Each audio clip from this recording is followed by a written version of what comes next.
I wanted each of you to share just briefly, if you would, please, first of all, for our sheriff and for our superintendent, just your voices of support for this event. Brother David, if you'd go ahead and step there up to the mic. Thank you. I always hate following a pastor. Always very careful when I speak in church because at any moment I expect to hear this voice behind me. That's not what I said.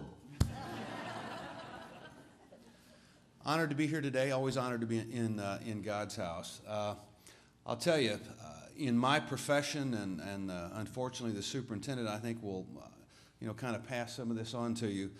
We see the devastating trends in society and the devastation that's being wrought upon our communities and our families and our children. And I tell people that this scourge of drugs, which has been going on far, far too long, is killing our children and destroying our families. And that statement in and of itself, with not much evidence, you would think would be enough to kind of, shake you by the nape of the neck and say, what can we do? How do we turn this around? Well, I tell folks, a lot of times my job is a little bit like the commander of a Navy ship. It takes 8 to 10 nautical miles to turn the aircraft carrier around. And we're trying to turn an aircraft carrier around.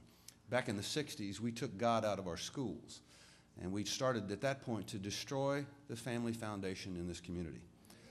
I will tell you that 90% of my problem in law enforcement starts in the home. It's called poor parenting. Poor parenting. And when I get the children, right now our gang task force people are telling us to divert children off of drugs that you start in the 3rd grade.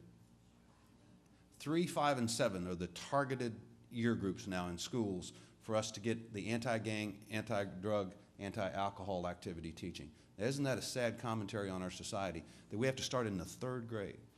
I don't know about you, but in the 3rd grade, I was playing with trucks in the dirt when I was a child. The thought of drugs was never something that I ever considered. But that's the society that we have brought to our children. Technologically, we have taken children quantum leaps beyond what I ever imagined in my life. We're doing things that I read about in science fiction. Sociologically, and from a family perspective, we have taken our children in reverse. We have taken out God. We have not emphasized the importance of the family, the importance of faith, the importance of community, the importance of being an American citizen. These are things that we must bring back. And so we applaud the Strength Team and any organization that will partner with us in helping do that thing. We've got to turn this aircraft carrier around. Thank you. Amen.